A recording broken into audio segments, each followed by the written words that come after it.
So I randomly just got laid off, like out of nowhere. People are struggling and it's gonna get worse because people are losing their jobs left and right. No jobs created in the last 6 months in this economy, in this country. You better buckle up. It's gonna get ugly here pretty quick. I mean, think about this. March was the third most layoffs in history. Amazon just laid off 30,000 people. Block laid off 40% of its workforce. Oracle is projected to lay off up to 45,000 people. So if you thought you were going to be able to ride this out, things just took a turn and it's going to accelerate. What's good, everybody? Welcome back. Today we're going to be talking about the job market. It's hitting home for a lot of people right now. It's a big deal. I don't think people are talking about it enough, to be honest. Yeah, they'll have like a news clip every once in a while on your local news stations or CNN or Fox News, but this is a big issue that may get worse before the end of this year. Let's get into it. So I randomly just got laid off, like out of nowhere. I was killing it and they told me that. I just signed a lease to move closer to work the day before. This company made you care so much. I was so emotionally invested that like it feels like a heartbreak. The most similar feeling I felt like before is like getting cheated on because it's so out of nowhere and it's so abrupt. It just fucking hurts. My whole life was that job, my entire life. And it was just taken from me. I know that your job shouldn't be your life and that's a big lesson I'm learning, but like, fuck, how do I like get over this feeling of like betrayal and heartbreak? The reason why she's emotional, and I understand, the fact that she signed a lease the day before. So when you think about that, she was so locked in, so committed. She was restructuring her whole life around this company, and then they cut her. That's not a one-off situation. According to the latest BLS data, the U.S. economy actually shed 92,000 jobs in February 2026. In December, we got revised down too, from a gain of 48,000 jobs to a loss of 17,000. So for months, we thought that we were okay, but we're not. This is a problem. We are in a dangerous situation. She compared it to being cheated on. And I think that's accurate because these companies will have you emotionally invested while they're already planning your exit. And yes, she's right. Your job should not be your whole life, especially now in a corporate America. You need to be for yourself. And if you're not, you're going to be in trouble because the companies want loyalty. They want that commitment, but they're not interested in giving it back. And that's the part that no one warns you until it's too late. If you've been laid off and you're looking for the next move, I have the perfect solution for you. I want to talk about course careers. Getting hired in 2026 means you need to follow in-demand industries, build real skills, and understand how hiring process really works. Course careers is helping people do exactly that. They connect you with careers based on your interests and goals in fields like IT, tech sales, construction, product management, supply chain, and more. And you don't need a degree or prior experience to start. You can begin with a free introduction course right now to figure out what path makes sense for you. And the results speak for themselves. Caleb used course careers selling a job in construction product management. Tyrell got into supply chain with zero experience. These are real people getting into real careers. Check out the reviews on Trustpilot and Course Report. Start the free intro course with Course Careers now. The link will be in the description and the pinned comment. All right, let's get back into it. I'm telling y'all, if you think layoffs are done, you are already behind what's coming. I'm gonna say this real slow, because some people are still pretending that everything is fine. A shift is happening in the labor market, folks, and it's a real shift. And if you don't have the knowledge for it, it's still gonna run you over. So I lost my job last year and all the hoopla, right? And every week I'm talking to somebody that either got laid off and lost their job, or they know somebody that lost their job. Whether it's government, tech, manufacturing, y'all see all the names, it doesn't really matter, right? It's everywhere. Now, some people keep saying, it's AI, it's AI, it's AI. I'm like, nope, that's not it. AI is the excuse, but profit is the actual reason why so many layoffs are happening. And she does make sense, and that is accurate. I think AI is part of the problem, but yeah, they're looking to try to save as much money as possible because I think, and I think a lot of you guys agree in the comments, that these companies know something is happening. Many of the CEOs know that there's going to be a heavy recession ahead of us. So they're trying to get ahead of it by saying we need to shed off a lot of these jobs. And I see the list right here: U.S. government, USPS, Amazon. These companies are successful. These companies are still profitable. Kroger, Microsoft, IBM, American Airlines, Paramount, Verizon, Dell, Bosch, Nestle, Nissan, all companies that you see products all over the place, all over the world. They're doing pretty well. A lot of people talk about how well the CEOs are doing, and they're still shedding a lot of jobs. So yes, is AI truly the reason? These companies are not choosing between you and technology. They are choosing between you and their profit margins. And every time they're going to step over your unemployed body to make those shareholders happy. And be clear, the government is not stopping it. They're leading the charge because now the mentality is profits and politics over people. And I'm just wondering how much loss America can absorb before it's not sustainable. Because rent, mortgage, groceries, insurance, all of that shit is going to collide all at the same time. So if you've been laid off, I see you, okay? And if you haven't been laid off yet, be honest. Is it feeling like any day now it could happen to you? Told y'all, this is not random. This is exactly how the system is supposed to work to keep the rich rich. Now the question is, how long are we expected to just take it? I understand her position. I think all businesses are for profits. If you are starting a business, you want to make more money than you take in to pay yourself. That's just how businesses work. And understand some of the issues you're upset about. Because yes, AI is exclusive profits illusion. When you look at what happened with Block, that is Jack Dorsey's company, that man who started Twitter moved on to get Block. He cut 4,000 people, 40% of the company, and the stock jumped 24% the same day. So you let that sink in. Wall Street literally invested more money after 4,000 people lost their jobs. Amazon, that's doing amazing. They cut 30,000 corporate roles since October. They confirmed 14,000 in October, and they came back in January and cut another 16,000 jobs, the largest workforce reduction in Amazon's history. At this point, the private job sector creation in 2025 was the weakest in years. Only 398,000 jobs were added for the entire year, down from 771,000 jobs in 2024. That's nearly cut in half. So she's asking the question, how much loss America can absorb? That's not a theoretical question anymore. We're watching the answer play out in real time. I promise I have clothes on. I'm wearing my bathing suit because I was outside, but I got laid off at work today. And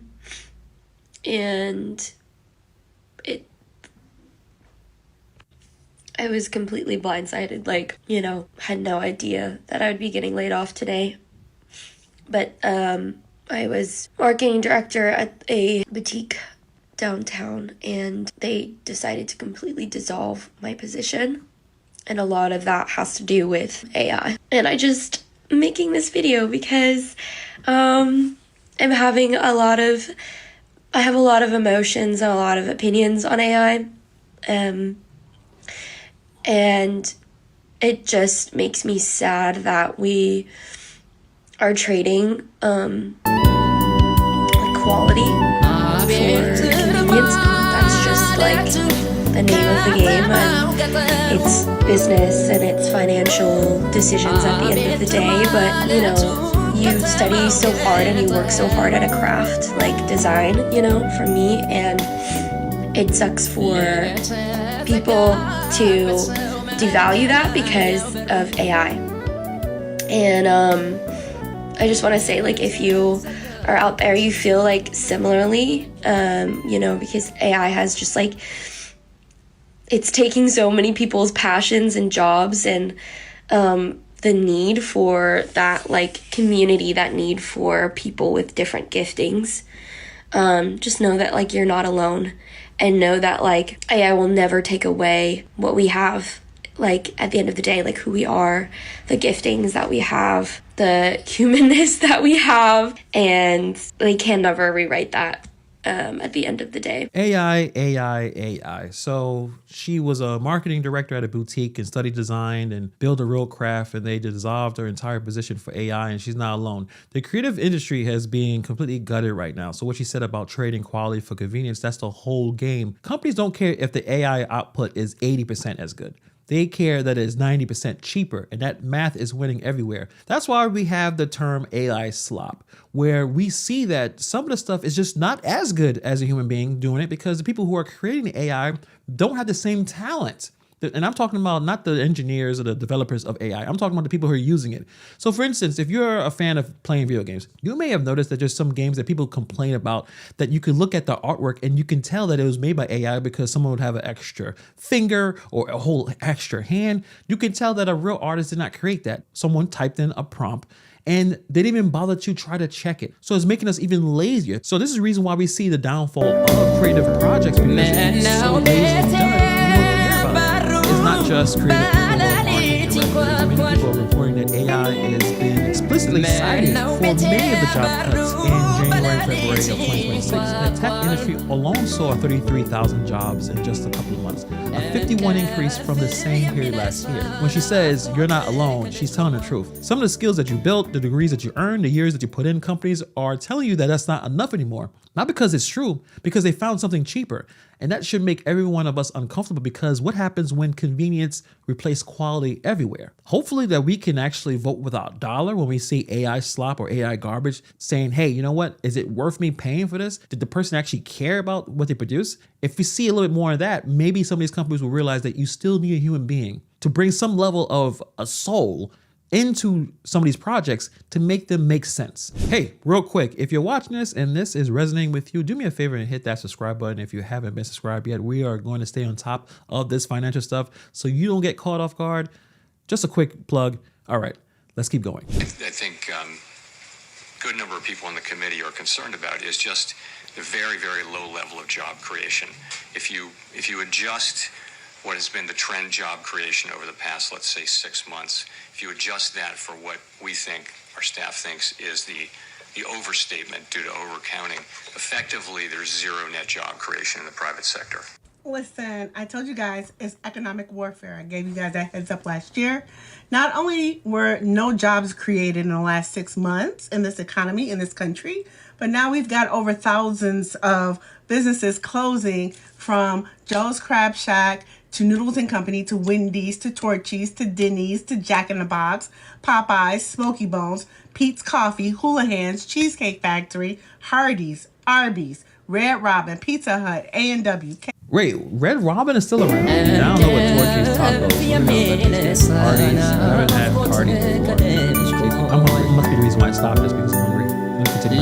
Outback, thousands and thousands of jobs, thousands and thousands of people impacted, thousands and thousands of families. So that was the Fed Chair Jerome Powell saying the quiet part out loud. When you adjust for overcounting, there has been a zero net job creation in the private sector over 6 months. The chairman of the Federal Reserve said that. Then you have Lisa Davis coming with some receipts on what's actually happening on the ground. Tons of the retail chains are closing left and right.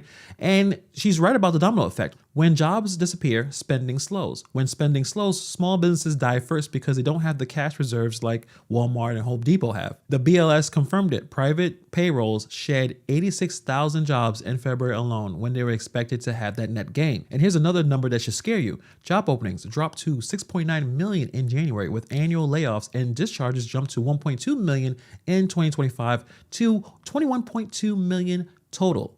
Meanwhile, annual quits dropped by 1.3 million, meaning people are too afraid to even leave their bad jobs. So we're talking about evictions, foreclosures, debt defaults coming. With consumer debt at record levels and the job market tightening, this is not fear-mongering, this is just math right now. Literally no one's talking about this right now, and it's scaring me. Amazon just laid off 30,000 people, Block laid off 40% of its workforce, Oracle is projected to lay off up to 45,000 people. I think we're about to have another 2022 in tech where there's massive layoffs everywhere. Because as an engineer, and seeing the tools that I use every day, let me tell you, software engineering is not a useful skill anymore. AI agents, Claude Code is good enough to fully replace software engineers. And so we're going to have mass layoffs in tech, and we're already seeing that. But the important asterisk is this is not limited to tech like it might have been in 2022, because tech is, or software engineering is the first thing that's targeted, because AI is part of tech. And so it's going to automate software engineering first, but this really applies to any white-collar job. Do you really think an intelligent team of AI agents can automate accounting, for example, or paralegal work or customer support work? This is going to impact all white-collar jobs. We're already seeing this across every decent-sized company, at least in America. But the problem here is like 40% of the global workforce can't work anymore. They won't have money to spend, and the American economy is 75% consumerism. And so we just, I don't know, I don't think we'll have an economy anymore. And we might have to default to things like universal basic income, which is not a society I want to live in, because I don't get rewarded in terms of money for the skills that I have, that I'm employing in the world. And instead, I just get paid by the government to exist. That does not sound fun. And so I don't know, I'm worried. It doesn't seem like anyone's talking about this seriously. Man, that was heavy. I mean, he's an engineer and he's saying that his own skill set is becoming obsolete. So that should really tell you something. And the numbers he already cited back that we talked about with Amazon and Block. Dorsey literally said that a lot of these companies are going to do the same thing within a year. Oracle is projecting massive cuts tied to the AI data center spending. And he's right, this is not just tied to tech. Many companies are laying people off. Citigroup slashed thousands and thousands of jobs and promised more. So this is across every sector now. But here's what I want to push back slightly. He said the economy is 70% consumerism, and if 40% of the workers can't work, the economy collapses. Now, the consumer spending is real, but I don't think we've hit the 40% displacement anytime soon. What's happening right now is a squeeze. Fewer jobs, lower quality jobs, and more competition for what's left. The long-term unemployed are already at 1.9 million. The economy doesn't have to fully collapse for millions of families to be in crisis. It just has to do exactly what it's doing right now. Okay, so long-term unemployment is becoming the norm, and there's a number published in the jobs report every month that tells you how many people in our country have been searching for work for 6 months or more according to their data. And right now this number is at levels we haven't seen in years. And this is part 6 of a 12-part series breaking down the jobs report so that when the next one drops, we can read it together. Because by then you'll understand how these macro numbers impact your individual life, and you'll be able to move forward in your career with more information, more knowledge, and more power. So what is long-term unemployment? The BLS defines long-term unemployed as people who have been jobless or searching for 27 weeks or more. That's over 6 months. And in February of 2026, 1.9 million people fell into this category. And long-term unemployment tells you how many people are stuck in the job market. Not just unemployed for a few weeks between jobs, but actively searching for over 6 months with no success. And here's the thing, typically long-term unemployment goes down after the economy recovers from a recession, but right now it's going up. So what does that tell you? A year ago it was 1.5 million, now it's 1.9 million, and more people are searching longer, and that's a sign that the job market isn't just slow, it's broken for a significant number of people. And so if you've been searching for 6 months or more, you are part of this 1.9 million. And the fact that this number is rising tells you something more. You're not failing, the market is failing you. And when long-term unemployment is going up instead of down, it's a structural issue, not an individual one. And the other piece is the unemployment benefits. Most states only provide unemployment benefits for 26 weeks. So if you've been searching for 27 weeks or more, you've likely exhausted your benefits, which means that you're job searching without a safety net. And that makes everything harder, more stressful, more like desperate to navigate. And so long-term unemployment is one of the clearest indicators of how brutal the job market actually is. And if it's rising, people aren't just between jobs, they're stuck with nothing. And if you're one of them, the data confirms what you already know and you live every day. I mean, she broke this down to a T. We talked about the BLS numbers already, and she made the point that most people don't talk about, the unemployment benefits. So in most states, it maxed out at 26 weeks. So by definition, the long-term unemployed have exhausted their safety net. They're searching with nothing to fall back on. So that what makes everything worse. 1 in 4 people who have been unemployed have been searching for over 6 months. That's not a slow job market. That's a broken one. She said it was structural, not individual, and the data does support that. When long-term unemployment rises during what's supposed to be a recovery, that tells you that the system isn't producing enough quality jobs to absorb the people that it's displacing. She also said something else that was really powerful, that the market is failing the people. And when you look at the numbers, that's not necessarily a motivational talk, that's just a data talk. Corporate Gen Xers, you better buckle up. It's going to get ugly here pretty quick. I mean, think about this. March was the 3rd most layoffs in history. And that's when businesses were doing well and performing financially, right? This is, mass layoffs even after strong financial quarters. Now with the utter chaos in the stock market and what these companies, do you think they're going to sit still? Absolutely not. They're going to ramp up taking cost out of business. And again, who's going to be the brunt of it? Gen Xers. Because even though you have the most experience, wisdom, etc., they don't care. You're also going to be the most expensive. So if you thought you were going to be able to ride this out, things just took a turn, and it's going to accelerate. There's just no doubt about it. Like I said, just look at the last 12 months where a lot of these companies were financially performing well and taking cost, basically people out of the business.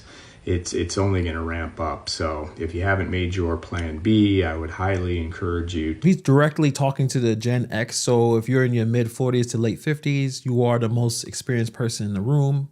and you're also the most expensive. And when companies are choosing between your salary and an AI subscription, they're going to do the math really quick. He said March was the third worst month for layoffs in history, and that was while companies were still posting strong financial quarters. That's the part people miss.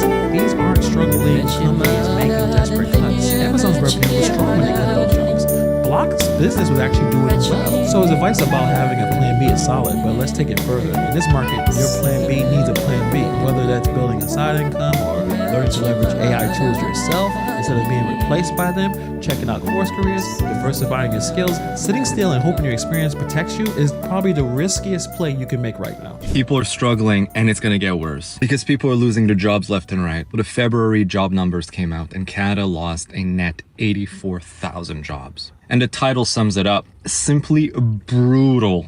Yes. And the jobs lost were mostly full-time jobs on top of that. I love how honest the BMO chief economist is, by the way. Grim report. Yes, it is a grim report, but wait, I can make it worse. Because yes, now our unemployment rate has shot up, spiked to 6.7%. And to contrast, our southern neighbors, the US, their unemployment rate's at 4.4%, which means it's 35% lower than us. 35%. This has been the worst monthly decline in full-time employment since April 2020, in the middle of what again? Oh yeah, the pandemic. So what's the excuse now? We're not in the middle of a pandemic? Oh yes, we actually are. We're in the middle of a liberal disease, a country that's been completely captured for a decade with liberal policies that clearly don't work. It just doesn't work at all, and we're starting really to feel the pain. Since 1976, there's only been 4 months where job loss numbers were worse than that of our last month. June 1982, January 2009, March 2020, April 2020. On a side note, that just made me realize my generation, like, we've been completely cooked. Like all these months have been in our working life. Shit. This one brings international flavor here. We're talking about our northern neighbors. They lost a lot of jobs, 84,000 jobs in February, mostly full-time, and their unemployment is up to 6.7%. I'm not going to do the 6-7 thing.